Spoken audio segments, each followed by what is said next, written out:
akan dipimpin oleh Bapak Dr. Andes T. Butar-Butar, MKes.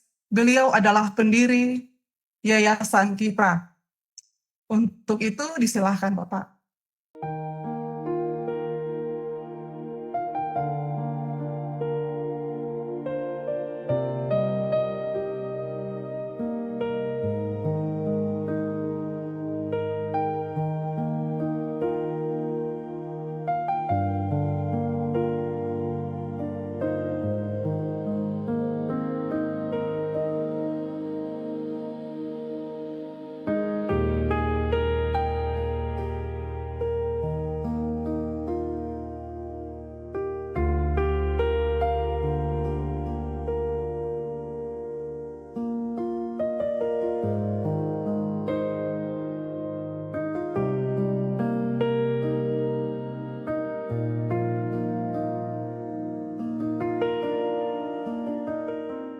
Baik, terima kasih Ibu Vinia Rangga sebagai penanggung jawab pelaksana tugas Tong Belajar.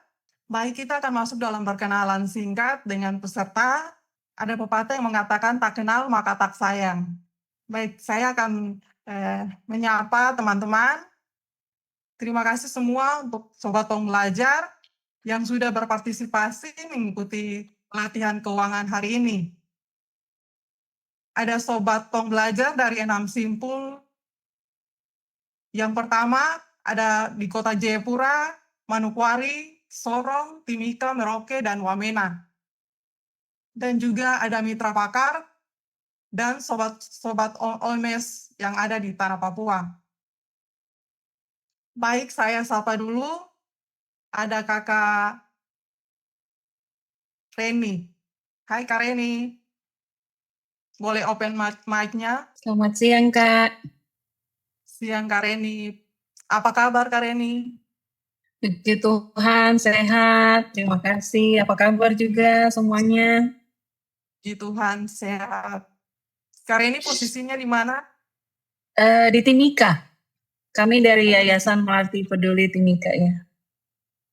Kami mau tahu nih keadaan di Kota Timika, kondisinya hari ini bagaimana? Cuacanya? Puji Tuhan, baik sekali. Timika yang biasa hujan, sekarang sudah beberapa hari ini tidak hujan, gerimis-gerimis sedikit. Hari ini agak mendung sih.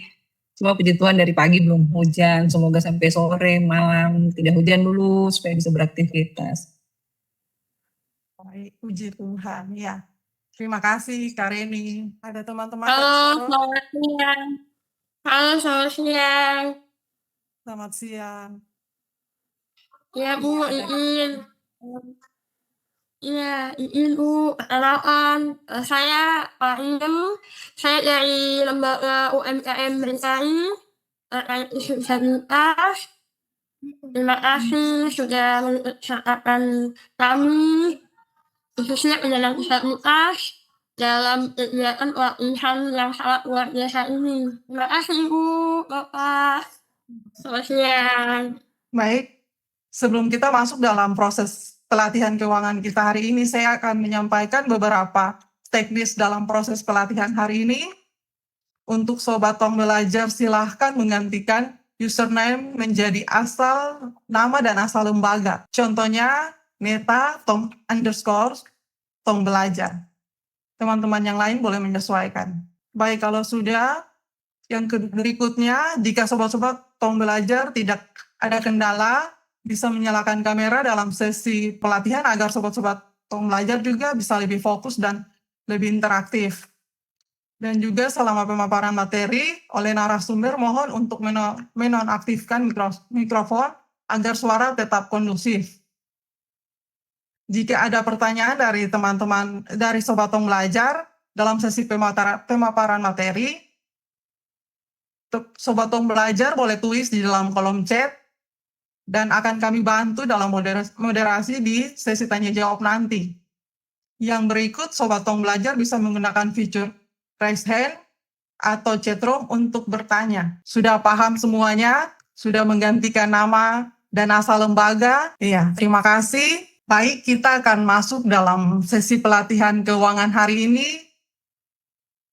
Dan kita akan belajar tentang penganggaran phase project. Adapun materi hari ini prinsip penyusunan anggaran, keterkaitan program dan anggaran, dan struktur anggaran organisasi. Dan narasumber kita hari ini adalah Ibu Diana Tamboto SE. Beliau adalah Kepala Keuangan dan Operasional Ekonusa di Tanah Papua. Saya sapa dulu, hai Ibu Diana. Halo, selamat siang semuanya, salam kenal. Selamat siang Ibu. Apa kabar Ibu hari ini? Puji Tuhan sehat. Ada sedikit kendala tapi Tuhan masih sayang. Luar biasa, puji Tuhan. Ya, bagaimana Ibu perasaan hari ini dan kondisi cuaca hari ini? Kita mau tahu Ibu sekarang lagi di mana ya?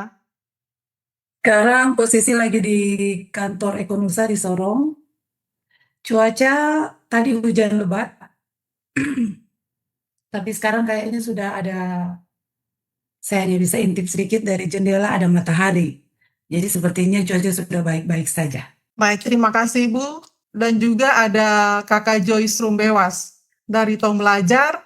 Kakak Joyce ini akan menjadi fasilitator pelatihan keuangan kita hari ini. Hai Kak Joyce. Halo Kaneta, Ya, bagaimana kabar hari ini? kabarnya puji Tuhan baik. Ya, bagaimana perasaan juga hari ini? Perasaan hari ini senang sekali karena akhirnya Tong Belajar bisa launching studio dan juga membuka pelatihan perdana di hari ini. Luar biasa, puji Tuhan. Ya, kita berikan aplaus dulu. Ya, terima kasih untuk tanpa membuang waktu kita, saya serahkan kepada fasilitator untuk membantu kita dalam pelatihan keuangan hari ini. Silakan Kakak Joyce. Baik, terima kasih atas waktunya Kaneta. Selamat siang Bapak Ibu Sobat Tong Belajar. Seperti yang sudah dikenalkan oleh Kaneta, saya Joyce Clara Rembewas. Hari ini saya akan membantu untuk mendampingi narasumber sebagai fasilitator, dan narasumber kita di hari ini akan membawakan materi yaitu Ibu Diana Tamboto SE yang merupakan Kepala Keuangan dan Operasional Ekonusa di Tanah Papua. Dan hari ini Ibu Diana akan membawakan kita materi mengenai penganggaran keuangan versus proyek. Baik, Sobat Tong Belajar, sebelum kita masuk ke dalam materi inti kita di hari ini, saya ingin mengajak Sobat Tong Belajar untuk kita bersama-sama mengisi pretest terlebih dahulu. Dan pretest ini bertujuan untuk mengukur sejauh mana pemahaman awal dari Bapak Ibu Sobat Tong Belajar mengenai topik yang akan kita bahas di hari ini.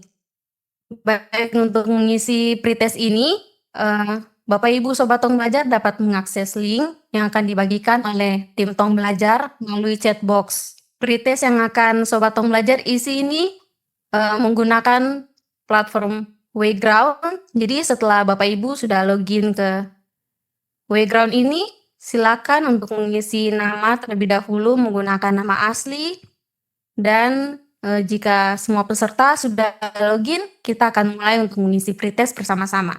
Baik Bapak Ibu, link sudah dibagikan di kolom chat, silakan untuk membuka, dan saya minta bantuan dari Mbak Pras untuk dapat menampilkan pretestnya. Baik, sudah ada 5 peserta, yang lainnya boleh login ke link yang sudah dibagikan oleh tim Tong Belajar pada kolom chat. Kita sudah ada 14 orangnya, silakan yang belum join boleh join link. Kita peserta hari ini kurang lebih ada 30-an ya. Jadi kalau sudah 30 begitu kita bisa mulai bersama-sama untuk mengisi pretestnya. Sudah ada 18 orang, ayo yang belum login, silakan login link yang sudah dikirimkan. Jika ada kendala mungkin bisa disampaikan. Kita akan menunggu sampai sebagian besar peserta sudah masuk, lalu kita akan mulai. Mungkin boleh dibantu Mbak Pras untuk boleh start pertanyaannya dan boleh diisi oleh Bapak Ibu Sobat Tong Belajar. Silakan Mbak Pras.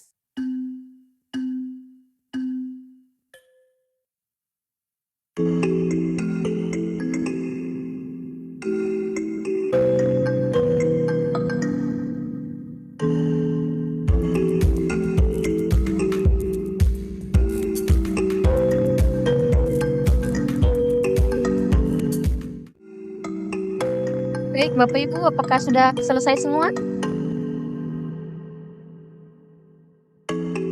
Boleh bantu geser ke bawah Mbak Pras, apakah masih ada banyak peserta yang belum bisa sampai selesai? Apakah yang di bagian bawah ini akun-akun yang double kah? Untuk kita 5 menit dan kita akan segera masuk ke dalam pemaparan materi. Bapak Ibu boleh silakan mengisi link pretest ini sampai pertanyaannya selesai.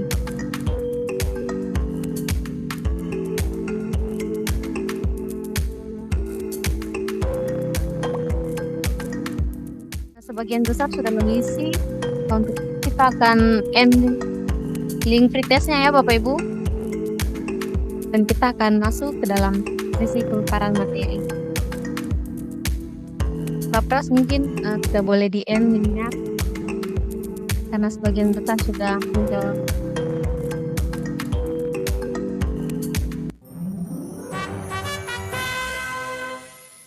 Baik, di sini ada peringkat 1, 2, dan ketiga untuk peserta yang paling cepat menjawab. Ada Kak Desianti, Kak Putri, dan juga Kak Dorcas. Baik, terima kasih banyak Bapak Ibu peserta Tong Belajar yang sudah membantu untuk mengisi link pretest ini. Terima kasih untuk partisipasinya. Terima kasih Mbak Pras sudah dibantu. Baik Bapak Ibu Sobat Tong Belajar, sekarang kita akan masuk dalam sesi pemaparan materi.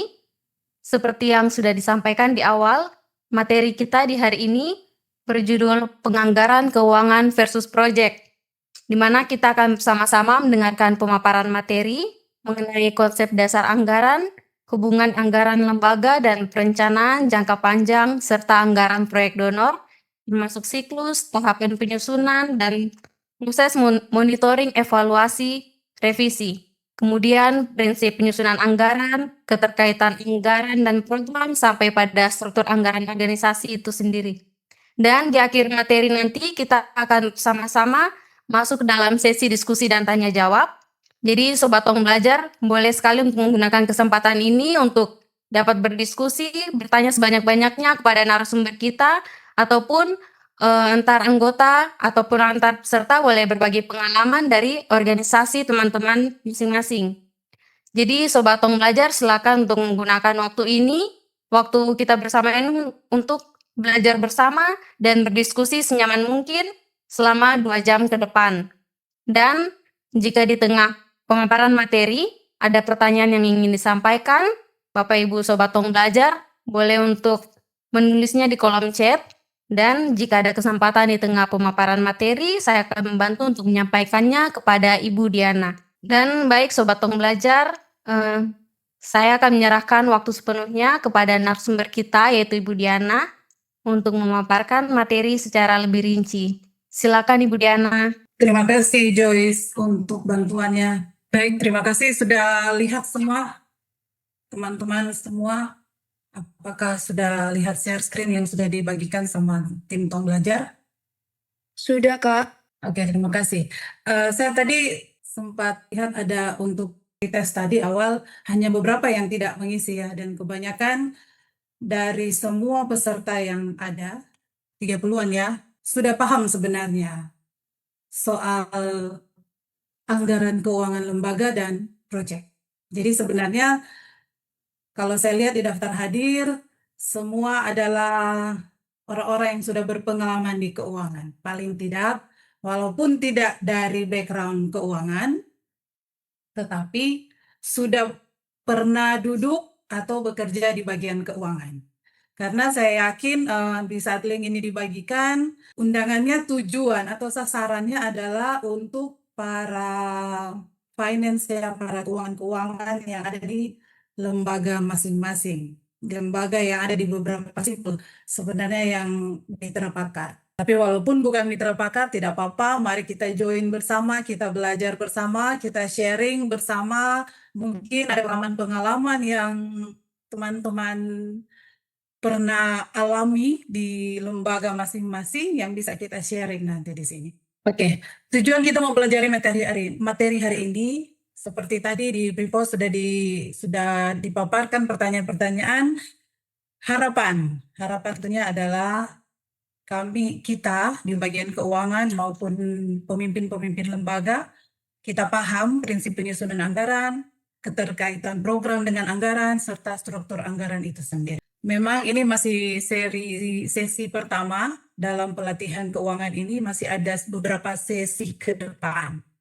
Tetapi paling tidak di sesi ini kita bisa memahami kenapa sih kita harus membuat anggaran. Next. Teman-teman, ketika kita bicara anggaran, tapi sebelumnya saya mau pastikan ya, kita semua di sini adalah lembaga non-profit. Karena yang akan kita bahas dari sesi pertama sampai sesi akhir nanti adalah tentang keuangan OMS. Jadi sama sekali sangat berbeda. Pastinya orang keuangan akan sangat paham, sangat tahu pencatatan anggaran untuk penyusunan anggaran untuk profit, untuk perusahaan, ataupun untuk lembaga. Nah, sesi ini adalah khusus untuk OMS. Jadi kalau mungkin ada yang terselip dari lembaga bukan OMS, mungkin Anda akan melihat berbagai perbedaan dari yang profit punya. Tetapi saya mau tekankan sekali lagi, kali ini sesi hari ini penyusunan anggaran khusus untuk organisasi masyarakat sipil. Kenapa kita harus menyusun anggaran? Anggaran itu apa? Anggaran itu adalah rencana kegiatan atau program lembaga yang dijabarkan dalam bentuk satuan uang, sumber dana yang dibutuhkan. Kalau kita pilih sisi anggaran itu apa, pasti ada cerita arus kas. Kalau teman-teman finance pasti sudah tahu, rencana keuangan yang menetapkan target, pendapatan, dan biaya. Jadi anggaran bukan hanya kita susun, tetapi kenapa kita menyusun itu? Karena kita harus mencapai itu. Atau bisa dibilang menerjemahkan rencana jangka panjang yang diturunkan dalam rencana operasional dalam satuan uang untuk memberikan gambaran apakah kegiatan realistis atau tidak. Dari sisi akun arus kasnya, kurang lebih definisinya memetakan waktu, memetakan ketersediaan dana untuk memastikan operasional dapat berjalan lancar. Jadi kenapa kita menyusun anggaran? Karena kita harus ada di next slide ya, kita harus menyusun, kita harus mencapai apa yang kita mau. Next. Kenapa kita harus mempelajari ini anggaran? Teman-teman semua, ini masih materi ya, masih materi awal. Sebenarnya kita memang lebih enak, lebih gampang, dan lebih mudah untuk dimengerti kalau kita ada studi kasus atau ada langsung duduk dan kerja. Tetapi paling tidak paling tidak, karena kita tidak punya waktu yang panjang, kita hanya dikasih 2 jam itu dipotong dengan tadi, kegiatan awal, pembukaan, dan semuanya. Jadi memang waktu sangat tidak memungkinkan, tetapi kalaupun nanti bisa, kita akan coba masuk pada studi kasus. Biasanya kalau kita dapat studi kasus akan lebih paham apa yang kita pelajari, apa yang kita dengar. Baiklah, kenapa kita mempelajari anggaran? Tadi saya bilang anggaran itu adalah apa yang sudah kita susun, perencanaan yang kita susun, baik itu uang ataupun work plan. Karena kita punya tujuan, lembaga yang kita bikin, lembaga yang kita buat, yang kita jalankan adalah lembaga yang tentunya kita punya goals. Kita tidak membuat lembaga dan kemudian kita kasih biar, toh. Otomatis para LSM, di saat LSM lokal ya, kebanyakan di sini, ketika membuat satu lembaga, tujuan kita adalah ini. Kita tidak membuat hanya untuk besok. Dan kemudian kita membuat lembaga, selain kita punya tujuan, kita juga harus memikirkan berkelanjutannya, sustainable-nya gini lembaga. Kira-kira ketika saya membuat satu lembaga ini berjalan nanti baik ke depan, saya harus punya tujuan apa? Kemudian bagaimana caranya untuk lembaga ini bisa berjalan ke depan? Oleh sebab itu tentunya untuk kita mengetahui kita akan capai goals-nya, kita bisa berkelanjutan lembaga ini, kita harus punya anggaran.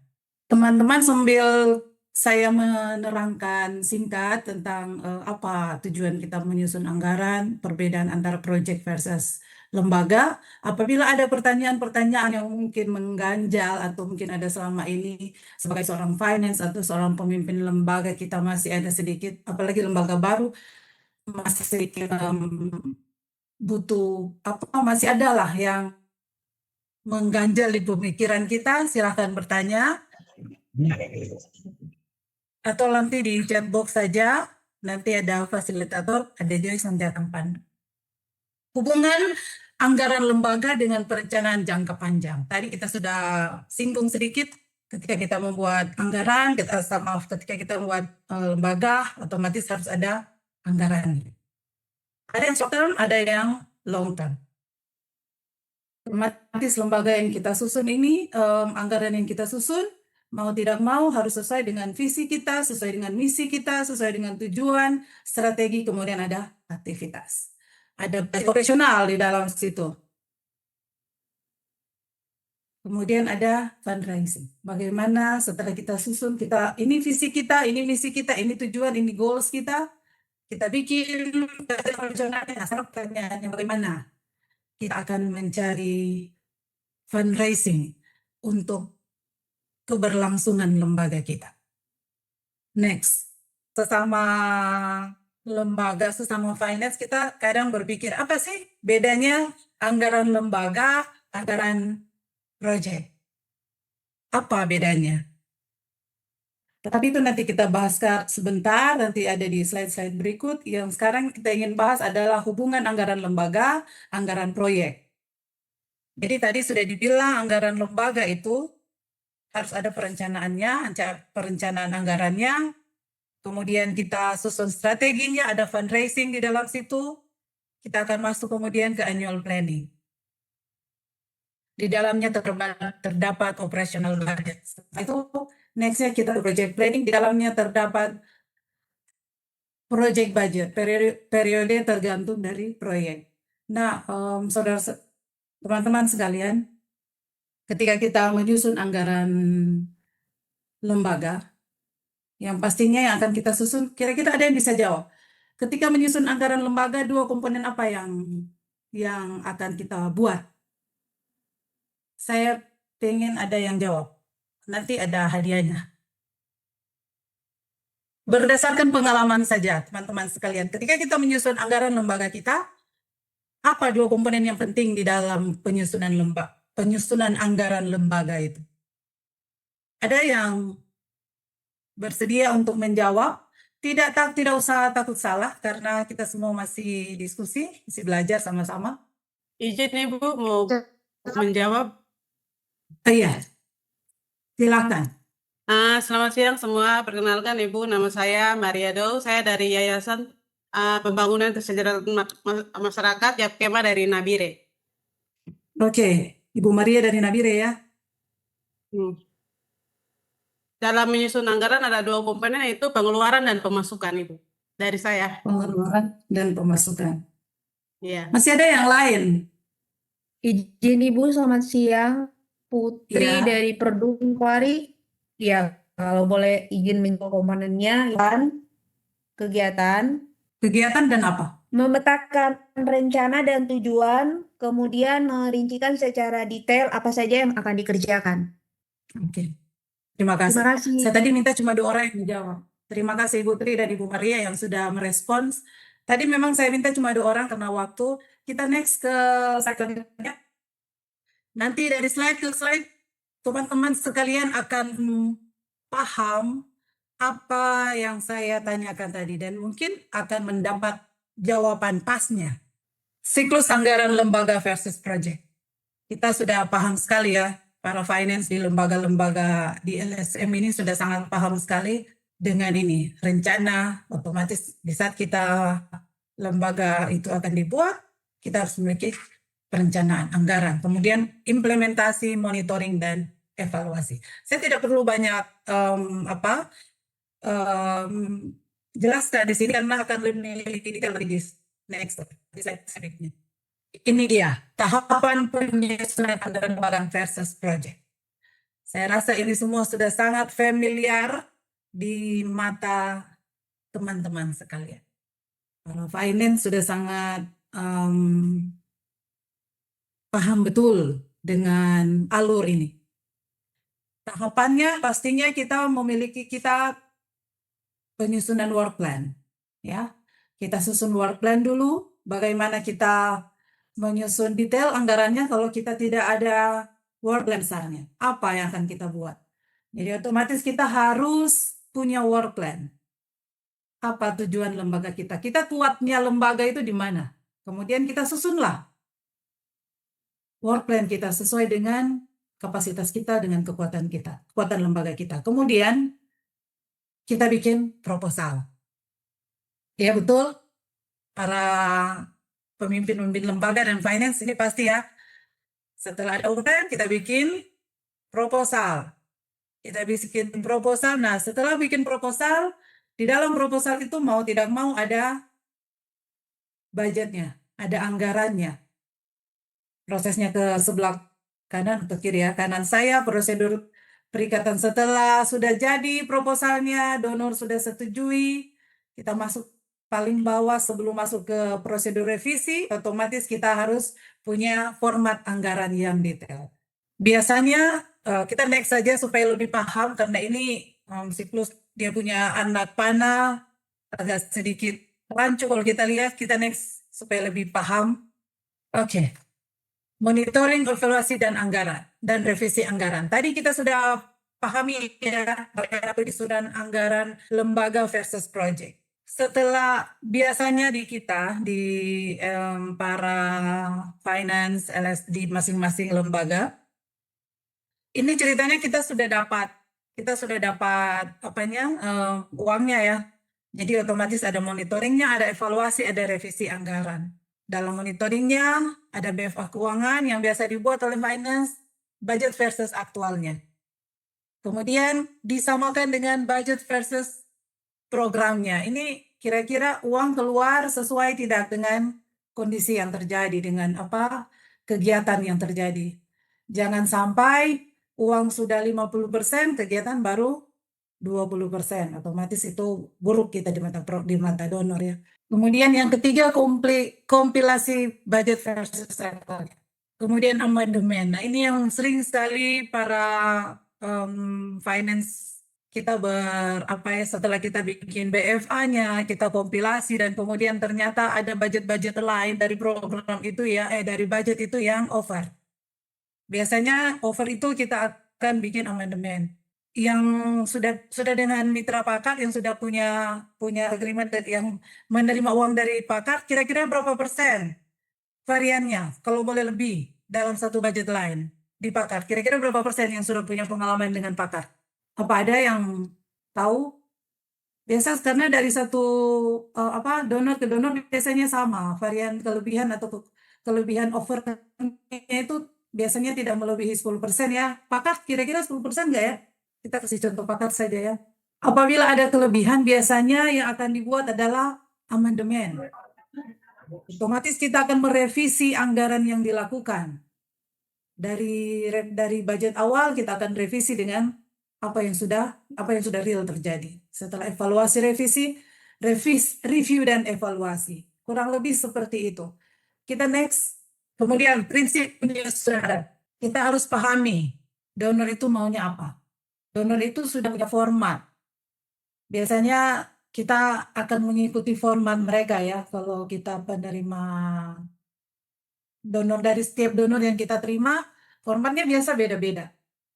Apalagi untuk lembaga yang masih, saya bisa bilang lembaga kecil atau lembaga apa ya. Kalau kami di Ekonusa ada kurang lebih 12 donor. Pertanyaannya, kalau ada 12 donor, bagaimana dong cara melaporkan kalau donor masing-masing meminta formatnya, sesuai dengan formatnya. Tetapi biasanya ini akan terjadi apabila sudah di donor sudah lebih dari satu ya, akan sedikit kita membutuhkan bantuan pastinya sistem. Tetapi kalau masih ada belum donor mungkin masih kecil, masih baru dari satu donor, mungkin kita masih akan ikuti ini format yang diberikan oleh donor. Saya kasih contoh di Sorong ini ya, di Simpul Sorong ada BAF ya, ada BAF, ada BAF banyak. Soalnya di sini saya lihat penerima dana BAF ada beberapa. Jadi saya kasih contoh itu, mereka pasti akan mengikuti donor punya mau atau donor punya format ini. Bahkan apa namanya, uang keluar uang masuk itu donor kasih dia punya format, ya. Betul atau tidak? Kalau kami di Ekonusa Betul, Ibu. kami juga ada dana katalis, ada beberapa juga yang terima dana katalis di sini di Papua dan Merauke. Otomatis kami juga punya format kami sendiri. Jadi ketika kita para finance dan pemimpin lembaga menyusun anggaran dimasukkan ke donor, yang perlu kita perhatikan adalah keselarasan dan persyaratan dari donor. Next, kemudian kita siapkan anggaran secara akurat dan detail. Ini yang paling penting. Biasanya ketika kita membuat anggaran, ini juga pengalaman saya secara pribadi. Awalnya dulu ketika membuat anggaran, yang saya dalam mindset saya kasih lebih saja. Anggarannya kasih banyak-banyak, tuh nanti kalau tidak terpakai, sudah kita kembalikan. Tapi ternyata ketika kita lebih dalam lagi, lebih banyak lagi bekerja sama dengan donor, menerima dana donor, hal itu tidak baik. Jadi bagi para finance, ingat baik-baik ketika kita membuat anggaran, jangan terlalu tinggi ya yang kita kasih masuk. Contoh mungkin dari budget lain yang ada PLH di Raja Ampat, di kampung di Freewen lah, di Freewen. Kita sudah tahu biaya yang akan kita keluarkan, sekali PLH itu mungkin hanya 10 juta. Tetapi karena kita menganggap bahwa ini hanya anggaran, tidak apa-apa kita kasih tinggi-tinggi saja. Ternyata itu tidak terlalu baik. Dan kemudian kita hindari perkiraan GT yang terlalu tinggi, masukkan asumsi kenaikan. Ya, asumsi kenaikan wajib dimasukkan pertimbangan dari inflasi. Karena kita di Indonesia, kita tahu sendiri inflasi kita yang luar biasa, setiap tahun naiknya minta ampun. Kemudian kita uraikan setiap item biaya secara terperinci, jangan hanya mencantumkan angka global. Ada donor yang mau menerima, karena saya pernah bikin proposal dan dananya gelondongan. Jadi kita tidak taruh di situ detail transaksinya. Lebih baik kita melakukan detail transaksi supaya juga terbuka bagi donor. Ada donor yang memang maunya harus detail, tetapi ada donor yang tidak apa-apa kita kasih gelondongan. Jadi biaya berdasarkan yang gelondongan kita tidak detailskan. Nanti setelah pelaporan baru kita sisipkan itu detailsnya. Buat justifikasi yang kuat untuk biaya tertentu. Ini biasa terjadi di kita di Papua. Sering sekali Ibu yang dari Merauke, Ibu Yudit ada ya? Siapa yang kemarin waktu kita di Merauke untuk dana katalis dari Ekonusa, ada beberapa justifikasi yang mereka masukkan. Dari INSIA juga kalau tidak salah, budget lautnya itu, boatnya itu masih beberapa bulan yang lalu ya, awal tahun lalu, yang ternyata tidak disangka-sangka akan terjadi perang dan bensin naik dan akhirnya mempengaruhi. Akhirnya kemarin mereka menginfokan ke kami bahwa itu harus direvisi karena budgetnya sangat besar ternyata. Nah ini juga harus dikomunikasikan dengan baik dengan donor. Kategori biayanya, pastikan untuk memisahkan biaya langsung proyek dan biaya tidak langsung sesuai permintaan donor. Ini sebenarnya masuk di materi paling penting kita. Bagaimana kita menyusun anggaran. Kita harus memisahkan proyek, kita harus memisahkan biaya langsung dan biaya yang tidak langsung. Next, ini kita sudah mau hampir habis ya. Jadi kalau ada pertanyaan silakan. Transparansi dan akuntabilitas. Sistem akuntansi yang akurat, transaksi keuangan proyek adalah bagian dari transaksi lembaga. Maka pencatatan dengan sistem akuntan yang sesuai sangat penting untuk melacak pengeluaran secara akurat dan memastikan dananya digunakan sesuai peruntukannya. Keterlacakan dokumentasi setiap penerimaan dan pengeluaran harus dapat dilacak, dipertanggungjawabkan melalui dokumentasi yang memadai. Biasanya donor punya syarat untuk ini. Dalam satu invoice, dokumen support apa saja. Kemudian internal audit. Internal audit ini juga kalau hanya menerima grant biasanya tidak diperlukan ya. Tetapi kalau kita menerima grant kecil, kalau kita langsung dari donor, biasanya lembaga diminta untuk mengaudit. Kita lanjut, realistis dan kelayakan. Anggaran harus mencerminkan kebutuhan proyek dan kondisi lapangan. Kemudian biaya yang tidak realistis berpotensi ditolak oleh lembaga donor. Jadi teman-teman finance semua, Sebenarnya ini ada sesinya, sesi lebih detailnya nanti di pembelajaran berikut. Bagaimana kita harus membuat mencerminkan kebutuhan nyata dari apa yang terjadi. Jangan sampai kita membuat kegiatan fiktif, ada biaya, kemudian ternyata tidak ada kegiatan, yang ada hanyalah fiktif. Itu sangat berbahaya. Alokasi yang memadai, pastikan sumber daya yang memadai dialokasikan untuk setiap aktivitas. Pastikan ada biaya dukungan program, biaya tidak langsung dialokasikan dalam anggaran sebagai biaya dukungan untuk lembaga yang umumnya 20-30% dari total anggaran atau dalam bentuk anggaran manajemen fee. Pastikan biaya personal sudah mengcover kepatuhan terhadap ketentuan pemerintah yang berlaku. Saya tidak tahu ini yang alokasi memadai bagian B ini, apakah ini banyak berlaku atau ada untungnya untuk lembaga-lembaga kecil yang menerima dana-dana kecil. Tetapi kita bicara secara general ya, jadi ada baiknya di saat kita membuat anggaran. Jadi ini yang poinnya ya dari jawaban dari pertanyaan tadi. Dan inti dari pembelajaran kita sebenarnya kita membuat anggaran lembaga versus project. Apa sih lembaga apa project? Orang akan bertanya, emang beda? Ketika kita membuat proposal kan itu yang akan kita masukkan. Jadi itu sudah. Tapi sebenarnya perbedaannya yaitu ketika kita menyusun anggaran lembaga, seperti yang di awal tadi, di slide-slide awal kan itu harus kita susun anggaran lembaga itu, tujuannya adalah untuk mencapai tujuan kita, dan kemudian untuk keberlangsungan lembaga kita. Biasanya yang harus disusun, yang harus ada dalam lembaga punya anggaran adalah ada dua hal. Yang pertama personal, yang kemudian operasional. Sering orang bilang operasional itu masuk sudah personal. Tapi biasanya operasional lembaga itu agak dipisahkan dari personal. Personal itu apa? Personal itu gaji.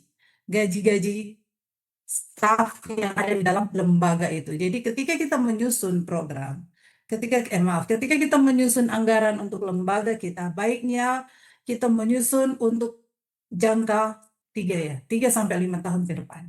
Supaya kita bisa mengukur kondisi kelembagaan kita. Ketika kita membuat perencanaan anggaran untuk lembaga kita, fixed cost kita apa saja. Pastikan kita harus tahu fixed cost kita apa. Fixed cost itu apa? Biaya listrik, biaya internet, itu kan fixed cost, itu yang harus ada kan. Yang untuk bagaimana kita bisa ada kantor, kita punya lembaga, kita punya kantor untuk tetap berjalan 3 sampai 5 tahun ke depan, yang mensupport kita adalah listrik, biaya internet, dan mungkin biaya lain-lain. Nah, personalnya itu siapa saja yang ada di dalam lembaga itu. Ketuanya, sekretarisnya, bendaharanya, atau mungkin juga ada orang program, mungkin 1 atau 2 orang. Kalau ini kan saya kasih contoh lembaga-lembaga kecil. Anggaran lembaga kita susun dulu untuk 2 sampai 3 tahun ke depan. Setelah kita punya anggaran kelembagaan kita akan berpikir bagaimana kita mencari fundraising untuk menghidupkan lembaga ini. Cari fundraising, otomatis kita harus lihat kekuatan kelembagaan kita. Kita punya orang kuatnya di mana? Menyusun work plan dan proposal. Nah, nanti setelah di proposal, setelah apa yang kita ajukan ke donor, itu contoh kita sudah terima. Saya kasih contoh ketika satu lembaga A memasukkan proposalnya ke donor A, donor B, dan kemudian di-approve sama donor B. Donor B akan memberikan, oh ini nih yang bisa di-cover, sesuai dengan anggaran yang sudah kita masukkan. Atau mungkin banyak yang tidak sesuai dengan yang kita masukkan. Nah, dari situ kita harus cek, kita harus bandingkan setelah donor itu masuk, contoh dari Ekonusa kirim ke INSIA, sudah masuk nih 1M. INSIA akan melihat dari anggaran yang sudah dikasih sama donor ini kan proyek berarti ya, yang dikasih sama Ekonusa ke INSIA berarti proyek. Dan ini ada anggaran nih dari lembaga, ada direct cost, ada operational cost, dan ada personal. Kemudian kita coba nih masukkan dari proposal yang sudah disetujui apa yang bisa kita selipkan. dari anggaran lembaga ini ke proposalnya Ekonosa yang sudah disetujui. Kalau seandainya semuanya bisa tercover di dalam proyek punya, ya syukur, puji Tuhan. Tetapi kalau tidak tercover, berarti lembaga harus mencari jalan lain, mencari fundraising lain, membiayai anggaran yang sudah lembaga buat.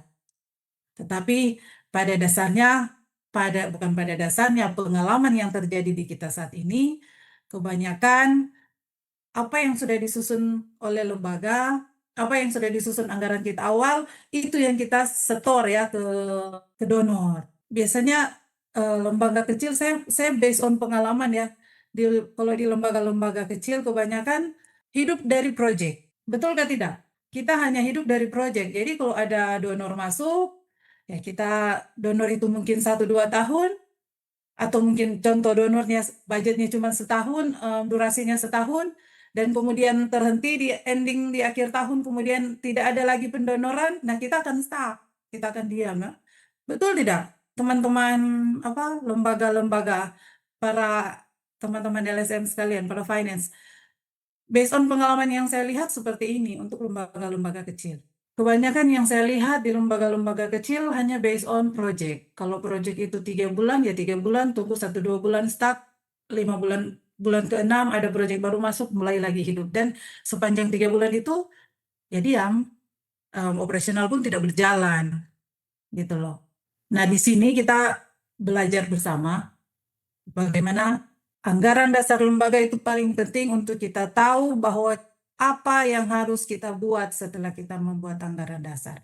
Bagaimana kita tetap hidup, bagaimana lembaga tetap berjalan berdasarkan anggaran yang kita susun ini, sehingga kita tahu kita membutuhkan fundraising berapa banyak untuk kita bisa tetap berjalan.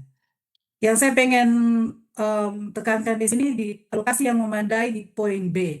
Pastikan biaya dukungan program atau biaya tidak langsung dialokasikan dalam anggaran sebagai biaya dukungan untuk lembaga yang umumnya 20-30% dari total anggaran atau dalam bentuk anggaran manajemen fee. Memang kalau bicara manajemen fee tergantung donor. Kalau cuman budgetnya grantnya kecil-kecil, manajemen fee juga sangat tidak terasa. Saya mau tanya, lembaga ini selain dia punya uang sendiri itu, selain dari proyek, otomatis dari mana? Pasti dari manajemen fee kan? Ya tidak, para pemimpin-pemimpin lembaga, uang-uang kita yang ada di lembaga, kita punya, otomatis kita punya dua setiap LSM, setiap lembaga punya dua rekening. Yang satu untuk proyek, yang satu untuk kelembagaan. Ini saya bertanya kepada teman-teman finance yang lembaganya sudah mungkin 5 tahun ke atas. Bagaimana kita save? Bagaimana kita kalau tanpa proyek, seketika berjalan proyek ini habis, dan kita masih tetap melangkah pelan, walaupun pelan tapi masih bisa melangkah sampai kita mendapat fundraising yang lain. Poin di materi ini adalah bagaimana kita finance dan juga para pemimpin lembaga kita bisa membedakan anggaran lembaga, anggaran proyek, sehingga kita bisa tahu keberlangsungan lembaga kita sampai di mana ketika proyek ini selesai. Dan apa yang harus kita buat. Langkah-langkah apa yang akan kita ambil ketika kita tahu bahwa untuk anggaran 5 tahun ke depan ini kita harus punya donor sebanyak ini untuk kita bisa tetap berjalan. Keterkaitan anggaran dan program. Adakah yang mungkin ada yang bertanya ya, sepanjang tadi saya bilang anggaran dan proyek itu, penyusunan anggaran lembaga dan proyek itu keterkaitan di program apa? Otomatis di operasionalnya ya. Di saat kita menyusun, itu masuk di biaya aktivitinya. Lanjut. Struktur anggaran organisasi. Ini kita semua sudah tahu. Semua lembaga, para finance dan para pemimpin lembaga tahu betul soal struktur anggaran organisasi. Ini biasanya syarat yang dibuat ketika kita membuat proposal. Kita harus punya alokasi dana berdasarkan struktural lembaga, kemudian pengelompokan dana berdasarkan fungsi dasar lembaga seperti dana program, dana kegiatan dan operasional, kemudian ada program dan kegiatan. Anggaran itu yang dirincikan berdasarkan target atau output. Ini lebih tepatnya struktur anggaran organisasi ini samakan ketika ada donor yang masuk. Penganggaran lembaga versus project yang tadi saya sudah berkali-kali sebutkan bahwa kita harus tahu membedakan mana proyek, mana anggaran pagah, dan mana anggaran proyek. Untuk bisa kita tahu apakah kita punya lembaga ini bisa sustain sampai berapa lama. Otomatis kita harus menyusun dua anggaran ini. Sampai di situ. Mari kita sharing pengalaman atau mungkin ada hambatan, ada kendala-kendala yang dialami, yang dihadapi oleh teman-teman dalam lembaga masing-masing. Yang mungkin di sini kita bisa bantu ya dengan cari jalan keluar atau ada pengalaman-pengalaman, sharing pengalaman lah. Tadi saya lihat di chat box ada beberapa pertanyaan. Izin Ibu, ya nanti untuk sesi diskusi dan tanya jawab ya Ibu. Mungkin tadi Ya, dari materi yang sudah Ibu sampaikan, tadi ada satu yang Ibu bilang bahwa orang keuangan pasti tahu, apalagi bagian yang tadi tuh tahapan penyusunan anggaran. Ya, kata Ibu ini pasti hal yang yes, orang keuangan pasti tahu ya. Jadi tahapan yes. penyusunan anggaran ini menunjukkan bahwa anggaran itu berarti sifatnya dinamis. Jadi bisa terus dipantau, dievaluasi, dan bisa disesuaikan selama periode berjalan. Ya, dan kemudian tadi ada perbedaan antara peran lembaga versus proyek. Mungkin salah satunya perbedaannya itu tentang durasi waktu ya. Jadi untuk lembaga mungkin sifatnya tahunan, bulan setiap tahun. Panjang, Kemudian long term. untuk proyek, ya untuk proyek itu durasinya tergantungnya proyek itu sendiri, bisa lebih pendek ataupun lebih panjang sesuai kesepakatan dengan donor. Baik Ibu, terima kasih untuk pemaparan materinya. Bapak Ibu peserta Sobat Tong Belajar mungkin tidak asing lagi untuk materi ini. Dan untuk pertanyaan-pertanyaan yang sudah disampaikan oleh teman-teman Sobat Tong Belajar, kita akan bahas di diskusi dan tanya jawab. Namun sebelum kita masuk dalam sesi diskusi dan tanya jawab ini, kita akan ice breaking terlebih dahulu, dan ice breaking ini akan dibantu oleh Kaneta. Silakan Kaneta. Iya, baik Kak Joyce, terima kasih untuk waktunya. Kayaknya semua pada fokus nih. Tadi tidak ada yang bersuara. Ketika Ibu bertanya, tetap semua fokus. Iya, kita mau ice breaking sebentar dulu. Mungkin dari ice breaking ini ada yang bisa open mic, bisa kembali fokus dan bisa menanggapi apa yang Ibu sampaikan. Iya, sebelum kita masuk dalam sesi tanya jawab, saya mau minta teman-teman kita bisa on cam kameranya masing-masing. Iya, jika tidak ada kendala, semua boleh menyalakan kameranya.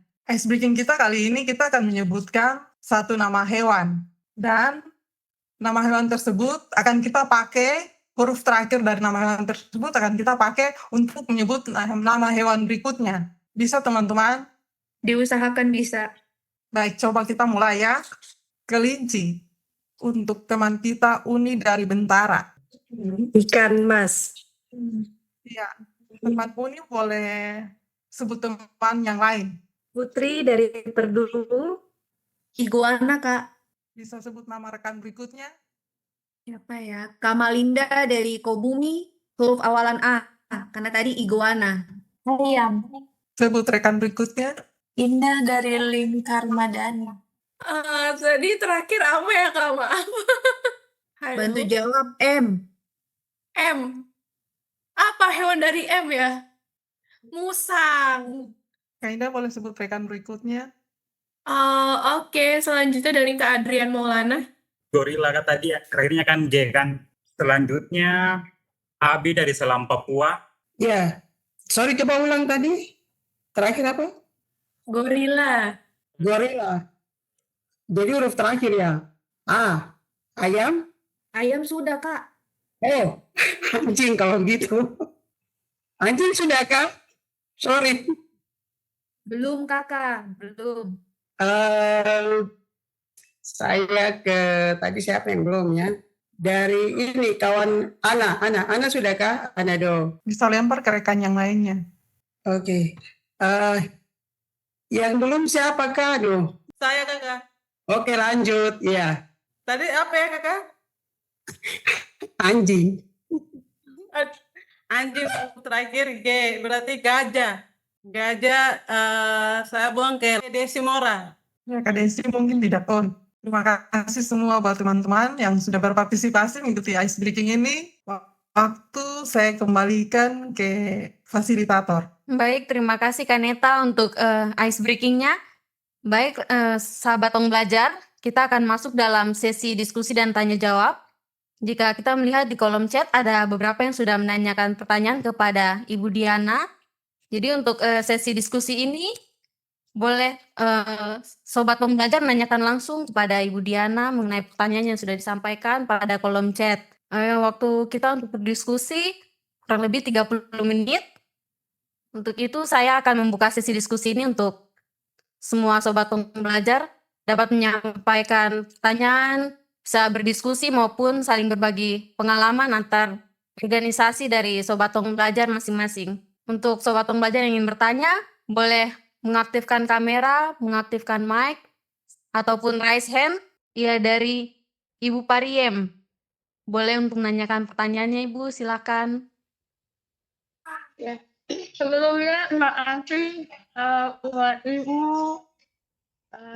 dan teman-teman yang sudah memperkenalkan kami, khususnya kami penyandang disabilitas ya yang ada di kota Sorong dan Kabupaten Sorong. Ya, kebetulan lembaga kami menangani tentang isu disabilitas yaitu tentang pemberdayaan. Dan saya mau bertanya Bu, mungkin saya pengalaman sedikit Bu ya. Kami ini kan lembaga kami ini sudah berdiri sejak tahun 2014 sampai saat ini Bu masih aktif. Kami memang selama ini belum pernah mendapatkan proyek memang yang seperti apa yang dana-dana yang banyak ataupun cuman kami selalu saat kami membuat proyek atau program sendiri itu dalam lembaga, kami selalu dengan anggaran swadaya Bu. Dan tapi kami terus berjalan Bu. Kami sudah sering mencoba membuat proposal ke pemerintah, ke beberapa instansi juga, ke beberapa NGO, tapi memang SDG-nya belum membuat hasil begitu Bu. Kami ini kan ada pemberdayaan ekonomi ya Bu. Kami juga mempunyai pendampingan kami ini sekarang lebih fokus ke UMKM para penyandang disabilitas. Kami ada sekarang saat ini kami lagi kerjakan program itu adalah hasil pangan lokal Bu. Jadi kami ada tepung tahu kami olah menjadi tepung tahu dan kebetulan perizinannya sudah terbit dan juga ada mie tahu. Dan kami ada membuka tempat untuk kami bisa menjual kuliner beberapa macam makanan. Kebetulan nanti mungkin akan dibuka bulan depan Bu, karena kami masih mencari anggaran untuk sewa dan persiapan permodalan untuk teman-teman beli peralatan dan lain-lainnya. Kami yang ingin kami tanyakan, bagaimana ya Bu caranya agar kami bisa mendapatkan proyek, nggak usah harus besar lah jalannya, yang itu kecil aja nggak apa-apa, tapi itu bisa berkelanjutan Bu. Bagi kami khususnya program kami itu di penyandang disabilitas Bu. Mungkin seperti itu. Terima kasih Ibu sebelumnya. Selamat siang. Selamat siang, terima kasih Ibu Pariem untuk sharing ya kondisi. Ya, Ibu, saya bisa tanya, Ibu ini lembaga atau UMKM ya? lembaga Bu. Kebetulan Lembaga. kemarin itu iya lembaga. Punya pendirian yang sah dari itu? Punya Sudah Bu, pendirian? sudah Bu, semuanya lengkap, sudah terakreditasi oleh Kementerian Sosial Bu. Oh, oke, baik. Karena salah satu sebenarnya kalaupun bukan lembaga, perkumpulan juga bisa ya kalau kita mau mengejar atau mencari donor. Terima kasih untuk sharingnya. Nanti mungkin ke depan saya bisa tanya untuk produknya dijual di mana ya Bu? Yang Produknya kami masih pemerintah kemarin tuh kami kan kami kan selalu kami kan selalu kebetulan kami minta dari dinas sosial jadi kami tuh selalu menjual produknya itu secara online, secara masih kadang dinas-dinas, ada kalau ada event-event juga kami kami di situ. Tapi saat ini event-event itu kan jarang Bu, jadi kami lebih menaruh barang-barang itu kadang di toko-toko terdekat, tapi nggak semua toko begitu. Karena ada yang mau menampung produk kami, ada juga yang tidak mau seperti itu. Oke, baik Ibu, terima kasih ya. Ini sekaligus kita promosi kali ya Bu ya, mungkin teman-teman yang ada di sini kalau membutuhkan produk-produk dari sagu ada di Sorong, Sorong Selatan, ada di Kabupaten Sorong. Ibu mungkin nanti saya kasih kontak tim Bisdev dari Ekonusa untuk nanti Ibu bisa saling kontak bagaimana mereka bisa membantu dalam penjualannya. Nanti setelah ini Ibu saya kontak, saya kasih hubungkan dengan tim Bisdev dari Ekonusa yang khusus untuk menampung produk-produk UMKM dari mama-mama dorang. Oke. Terima kasih Ibu, terima kasih sekali. Dan kalau untuk bagaimana cara Ibu, ini bukan cuma untuk Ibu ya, untuk kita semua, bagaimana cara kita untuk bisa akses ke donor, ya, otomatis pertama kita harus punya kelembagaan yang jelas, di mana-mana ketika ada open call proposal yang dibutuhkan adalah kita punya profil kelembagaan yang jelas dan juga program yang sesuai dengan donor punya mau. Itu kurang lebih seperti itu. Saya rasa kita semua sini sudah paham. Oke, Bu Mariam, terima kasih banyak untuk sharingnya. Ini peserta. Dari peserta apa masih ada? Ini saya pengen menjawab, ada yang di box. Cek box. Iya Ibu. Ada yayasan dari Macaema untuk melakukan program yayasan biasanya menggunakan dana hibah dari pemerintah, provinsi, kota. Sekarang terjadi efisiensi anggaran Ibu, jadi tidak diberlakukan lagi dana hibah. Mau minta tanggapan terkait hal ini, Bu. Terima kasih. Kalau ini saya tidak tahu ya, karena ini pemerintah punya dana. Kalau mau mengakses akses donor, mau mengirimkan proposal ke donor, ya seperti yang saya bilang tadi, kita harus punya kelembagaan yang profil lembaga yang jelas, program, kita susun programnya, dan kemudian rajin-rajinlah kita untuk mencari mana yang open call for proposal. Tapi biasanya kalau ini bergerak di bidang apa ya, Ibu Dortea? Izin Ibu, kita bergerak di bidang pelatihan dan pendidikan dan pelatihan kepemudaan Ibu. Pelatihan dan pendidikan? Iya Ibu.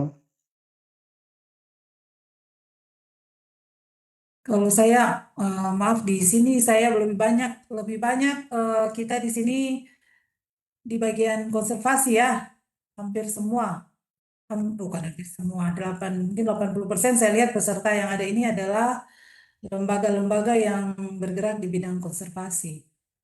Ya, notabene kita tahu bersama donor-donor mana yang bisa kita capai. Salah satu pakat ya, mitra pakat yang menerima dana pakat. Kemudian ada lagi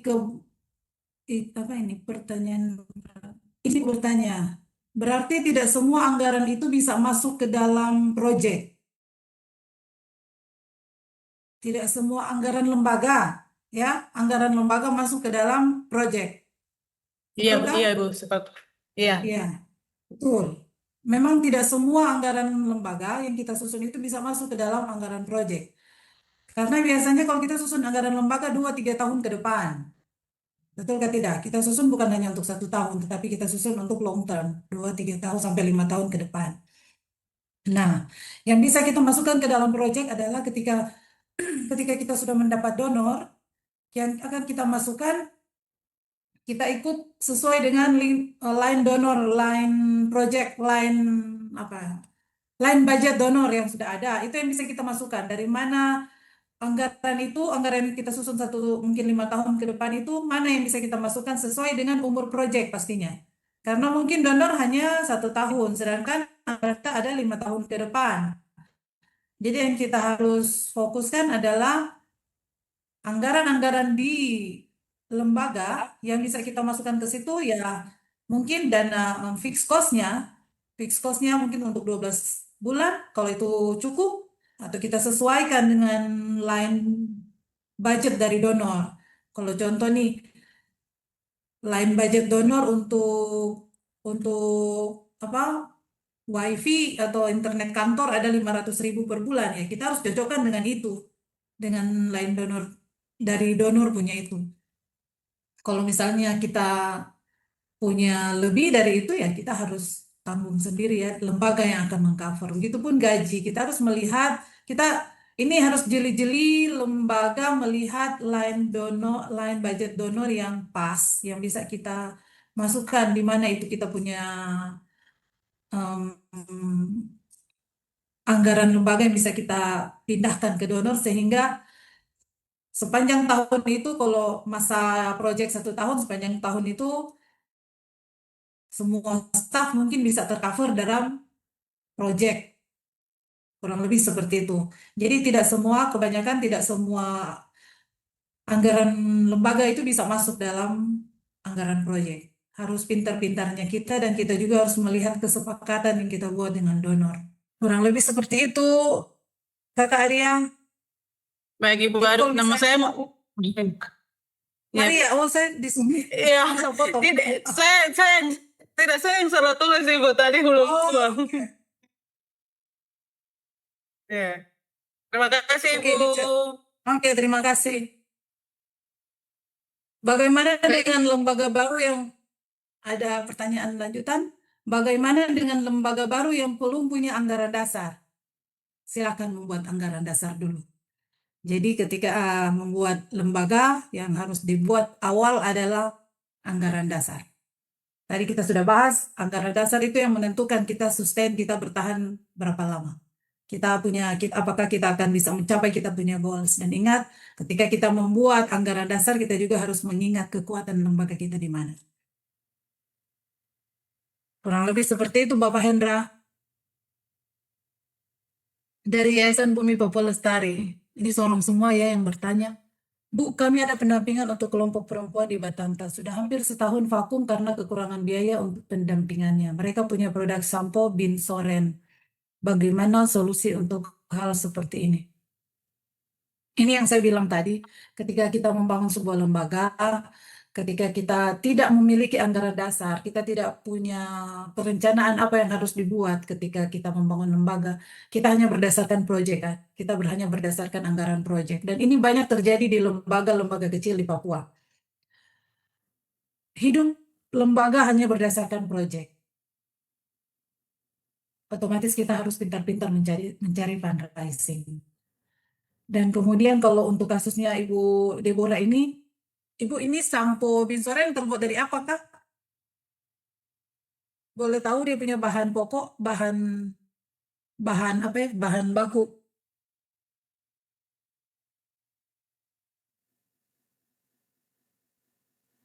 Ibu Debo.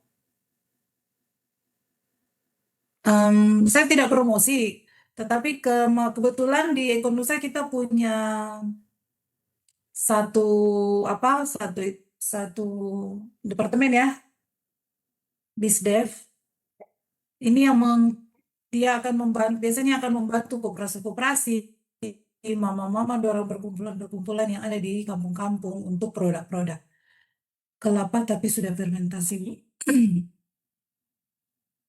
Tapi jadi produk sampo ini sudah siap pakai kah Ibu? Sudah siap dijajakan, sudah siap dijual kah? Atau masih raw material seperti yang di PAM masih siap pakai? Oke, kalau siap pakai, Ibu Debo nanti saya kasih nomornya BISDEV kami di Ekonu saya untuk produk karena itu bukan bagian saya, tetapi sudah pernah dijual. Kendalanya di mana Bu? Kalau sudah pernah kita komunikasi lewat chatbox ini. Kendalanya di mana kira-kira ya Ibu kalau sudah pernah dijual? Tapi nanti saya kasih apa saja dengan Disdev kita, mereka punya tim untuk melihat itu apa itu produk seperti apa, apanya di mana, PIRT. Oke. Nanti Ibu Debo saya kasih nomornya tim Disdev kami ya untuk komunikasi lah dengan mereka, diskusi karena mereka sudah banyak pengalaman soal produk-produk seperti ini. Kurang lebih begitu. Hanya itu yang masuk. Baik, Pertanyaan. dari Sobat Tung Belajar lain, mungkin ada yang ingin bertanya, boleh silakan raise hand, kemudian aktifkan kamera dan juga aktifkan mic-nya untuk bertanya. Dari peserta yang lain, silakan. Waktu kita masih ada untuk sesi diskusi ini, boleh silakan gunakan kesempatannya untuk bisa saling sharing juga antar organisasi masing-masing. Mungkin saya, Perdu, Putri Manokwari, mungkin lebih kepada sharing ya untuk terkait safety, jikalau tidak terjadi, jikalau project habis dan tidak ada project lagi, bagaimana sehingga staf dan direktur serta yang ada di lembaga untuk tetap berjalan. Yang terjadi adalah memang ketika ada project, kami biasanya ada kesepakatan bersama bahwa ketika gaji itu ada, biasanya kami ada potongan seperti itu sehingga itu menjadi safety box-nya kami. Sehingga kalau tidak ada project dan itu terjadi beberapa bulan terakhir, projectnya tinggal satu, cuma projectnya Perdu kemarin kebetulan malaria saja Perdaki yang masih berjalan, sementara VCA dengan Amahuta kemarin sempat vakum, itu gaji dibayarkan berdasarkan safety box atau safety money. Jadi ada kesepakatan bersama bahwa gaji yang kami terima itu tidak semua kami terima, tetapi ada kesepakatan bahwa ada berapa persen yang memang kami simpan untuk di swadaya kami untuk menjaga-jaga jikalau tidak ada proyek sama sekali. Mungkin itu sih yang terjadi, hanya sharing aja sih, itu saja. Seperti itu. Terima kasih. Terima kasih sharingnya, Bu Putri. Itu kembali lagi ke lembaga masing-masing ya, bagaimana cara kita mensiasati. Benar, untuk kesepakatan, iya. Ada dari Kakak Michael Tanifan, dari Kompimpa, silakan Kak. Saya masih dari Kota Sorong. Ya, terkait dengan tadi yang disampaikan di materi, Kak, saya pengen bertanya, tapi memang basic saya belum pernah sama sekali buat proposal nih, Kak. Jadi izin bertanya, tadi disampaikan bahwa untuk manajemen fee salah itu ada 20-30%, Kak. Nah, pertanyaannya apakah itu memang hal yang bisa lumrah dan biasanya dicantumkan dalam proposal gitu, Kak? Yang itu saja yang saya mau tanyakan. Terima kasih. Terima kasih Michael. Itu bicara tentang manajemen fee ya. Pengalaman kami manajemen fee memang kalau dari dana-dana grant kecil itu sangat sedikit, bahkan even mereka menyebutnya ada manajemen fee 10 atau 15%, tetapi itu sudah mencakup direct cost. Kebanyakan seperti itu untuk dana-dana grant di bawah 300 juta. Tapi biasanya kalau kita dapat grant lebih besar dari itu, manajemen fee memang akan berasa ya. Kan berasa manajemen fee-nya kalau 30, jarang sih kalau 30%. Ya 30% lah. 30% kebanyakan kalau dari donor-donor besar. Kurang lebih seperti itu cuma jawabannya Michael. Jadi nanti kalau bikin proposal, kalau kita lihat tergantung donor yang akan kasih ke kita. Jadi kita tidak bisa menentukan manajemen fee ini harus begini persen. No. Kita melihat form itu sudah dari donor. Manajemen fee yang akan diberikan berapa persen. Michael sudah ya? Sudah aman ya dengan pertanyaannya?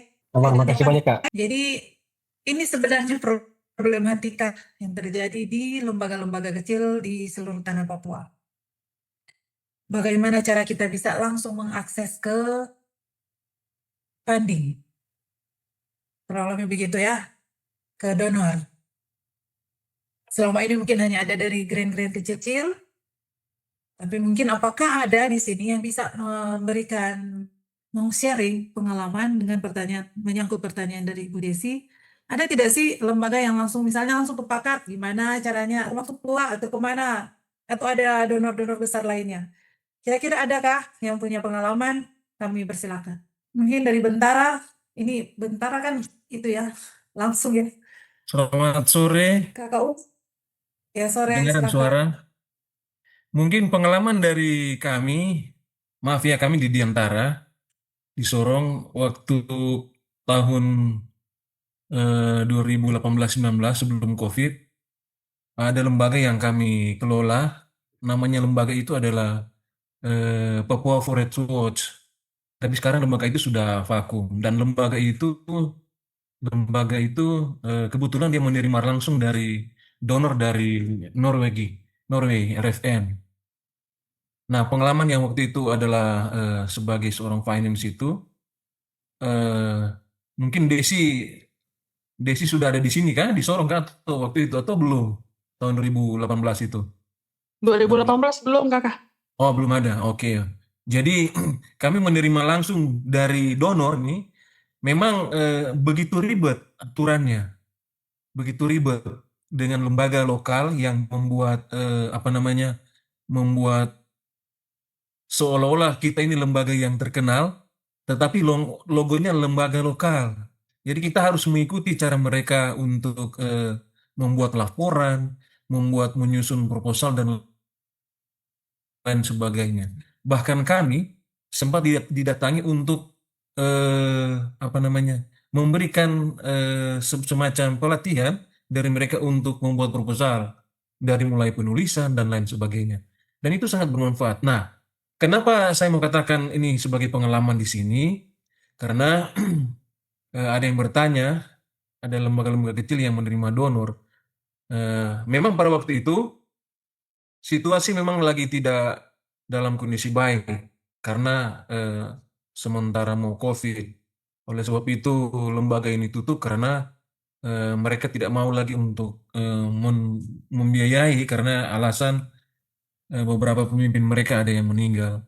Nah, yang saya mau bagi di sini adalah buat teman-teman semua yang ada di lingkup ini adalah yang pertama adalah bisa orang mau melakukan membuat budget penulisan proposal, kita harus detail dan kita harus memang menunjukkan bahwa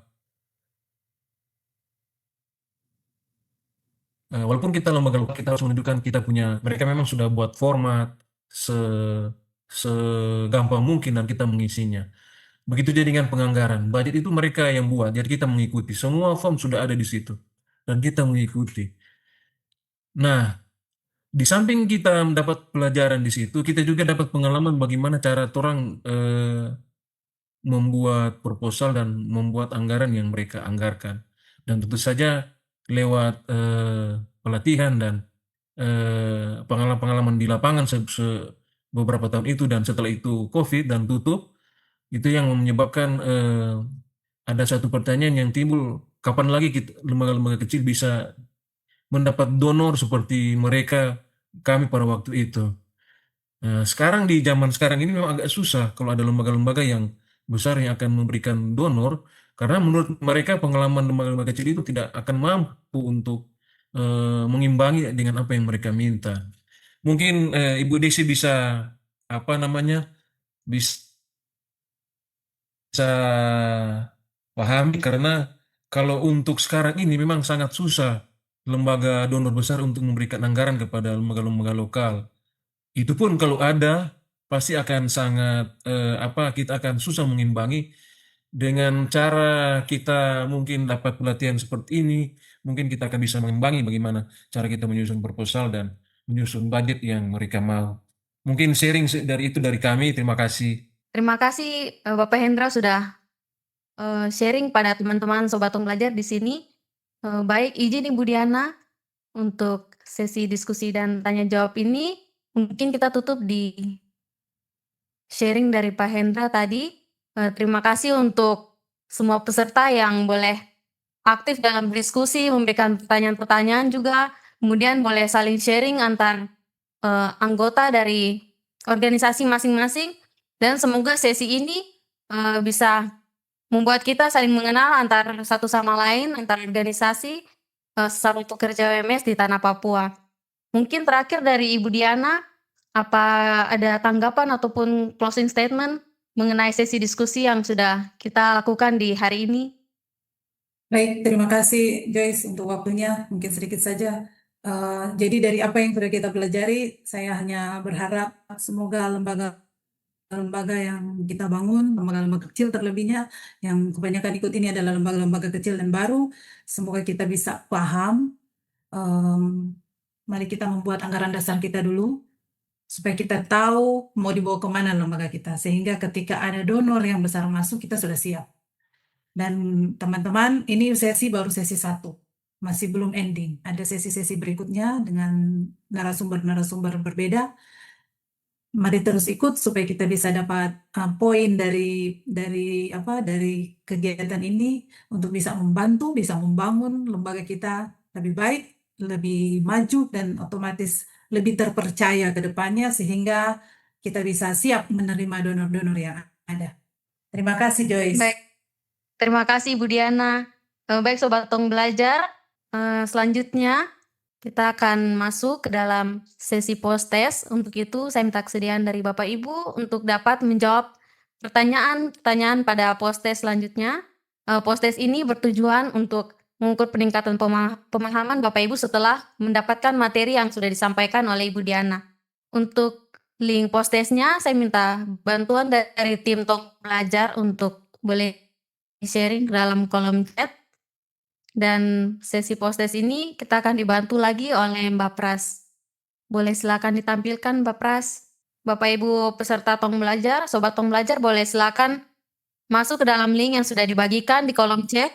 Kita akan segera mulai untuk mengisi post-test. Silakan join untuk yang belum join.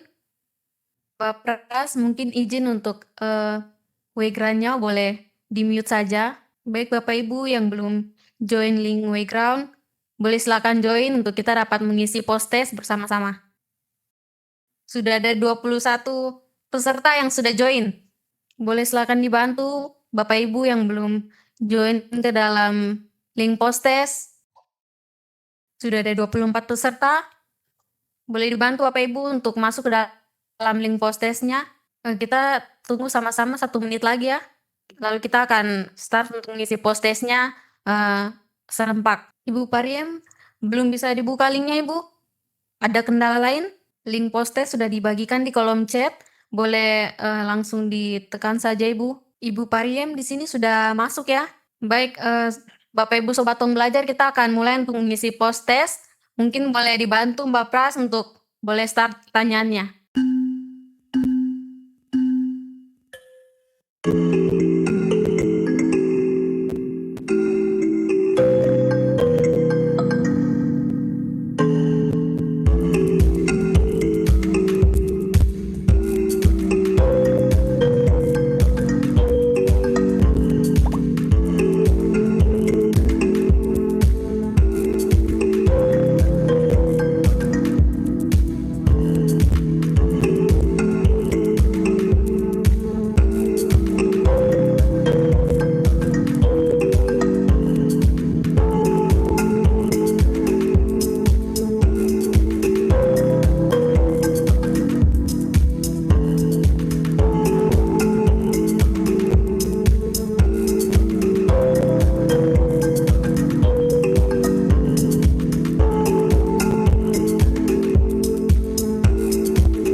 Ini sebagian besar sudah menjawab pertanyaan post-testnya.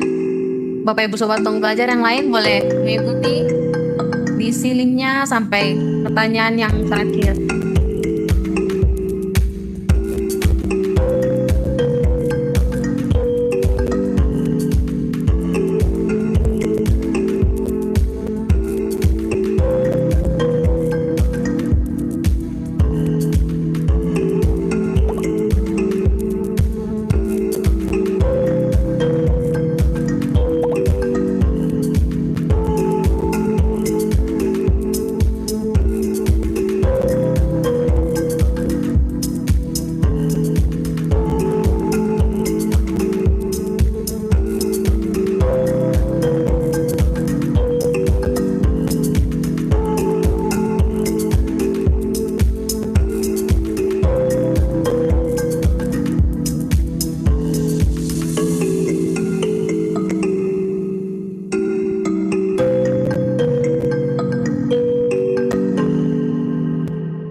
silakan dijawab Bapak Ibu.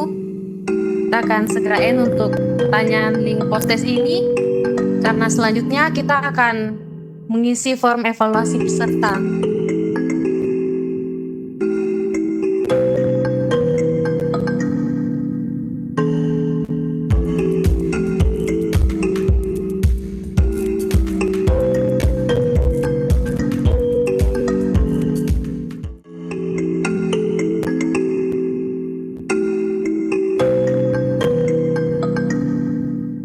Bapak Ibu peserta lain, jika sudah mengisi post-test, kita akan segera end saja untuk sesi link post-test ini.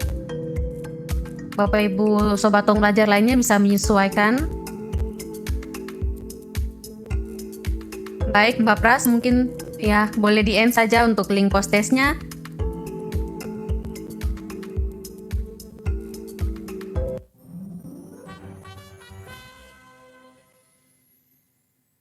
Baik, kita sudah punya 3 pemenang yang setelah menjawab pertanyaan post-test ini dengan cepat. Terima kasih telah menjawab post-test.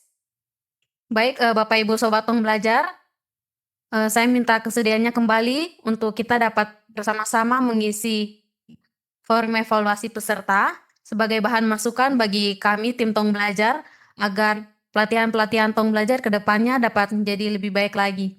Untuk link evaluasi pesertanya akan dibantu oleh tim Tong Belajar untuk boleh share link evaluasi peserta. Baik Bapak Ibu Sobat Tong Belajar, linknya sudah diberikan di kolom chat. Bapak Ibu boleh mengisi link tersebut, boleh dijawab sejujurnya, seadanya menurut Bapak Ibu mengenai pelatihan pidana kita di hari ini. Izin Bapak Ibu, waktu kita untuk mengisi evaluasi peserta ini kurang lebih 5 menit. Mohon bantuannya Bapak Ibu Sobat Tong Belajar. Terima kasih. Yang membisu selalu cendrawasih burung emas. Baik Bapak Ibu, waktu kita untuk mengisi evaluasi peserta ini selama 5 menit sampai jam 15.22.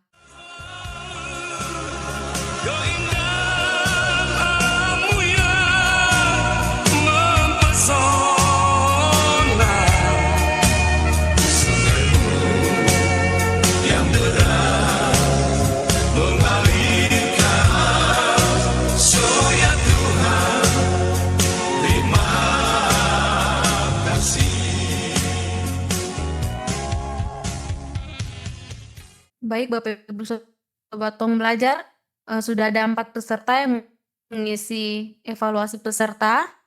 Waktu kita 1 menit lagi, silakan mengisi. Mungkin kalau waktunya tidak sempat, Bapak Ibu juga bisa mengisinya setelah penutupan. Terima kasih. Baik Bapak Ibu Sobat Tong Belajar, waktu kita untuk mengisi evaluasi peserta ini telah selesai.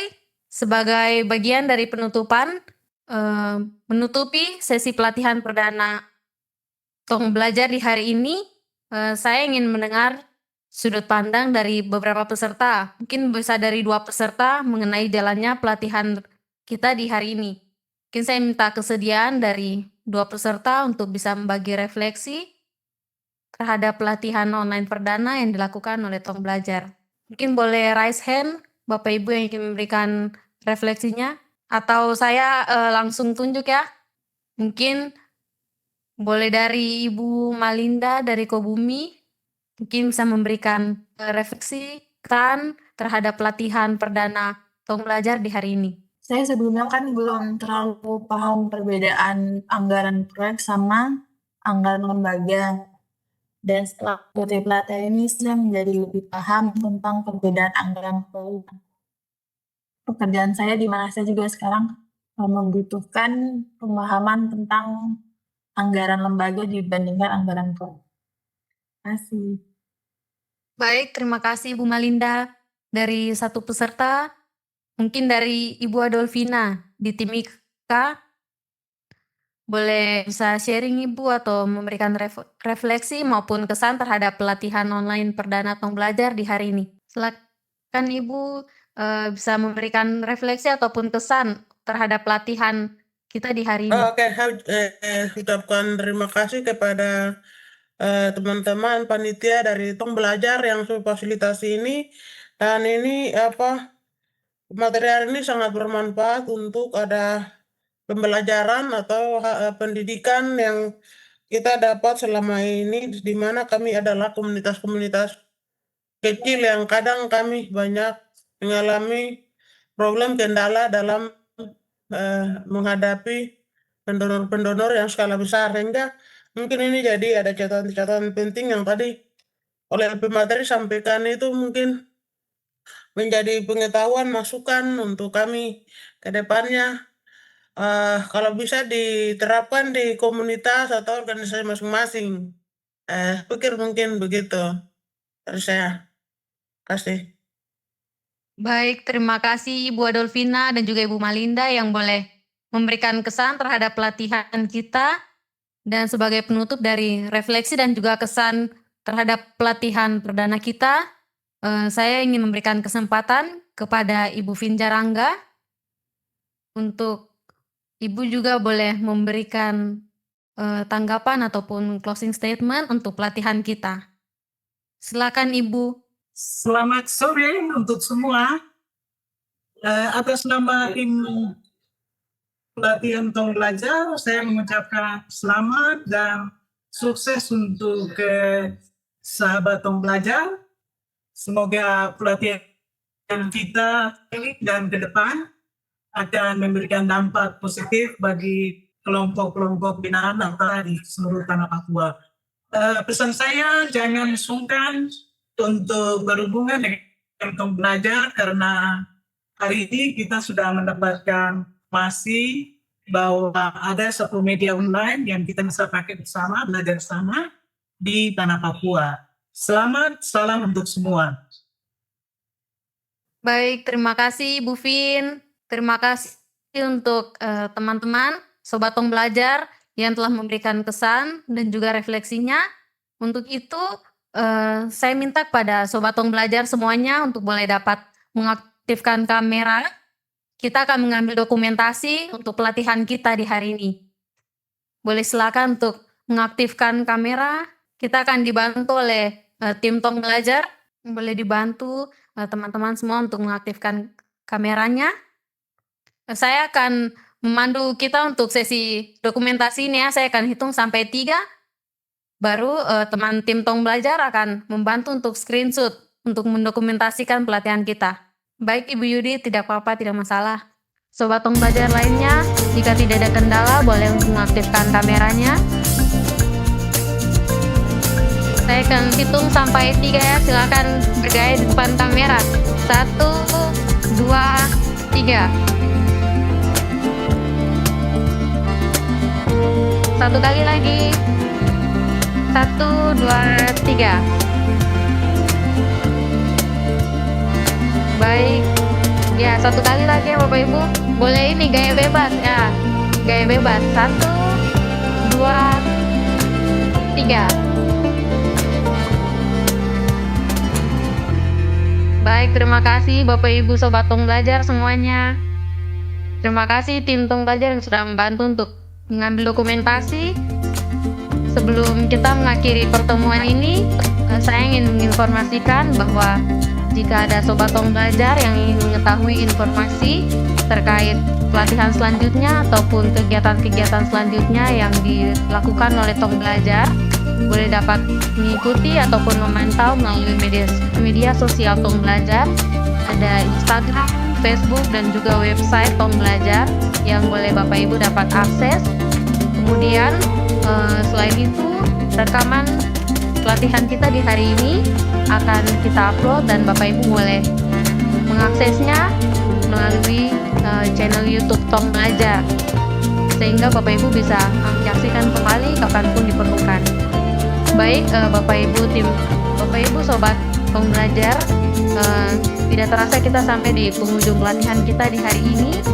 Atas nama panitia dan juga tim Tong Belajar, saya mengucapkan terima kasih yang sebesar-besarnya kepada Bapak Ibu Sobat Tong Belajar semuanya, terutama yang pertama kepada narasumber kita yaitu Ibu Diana Tamboto.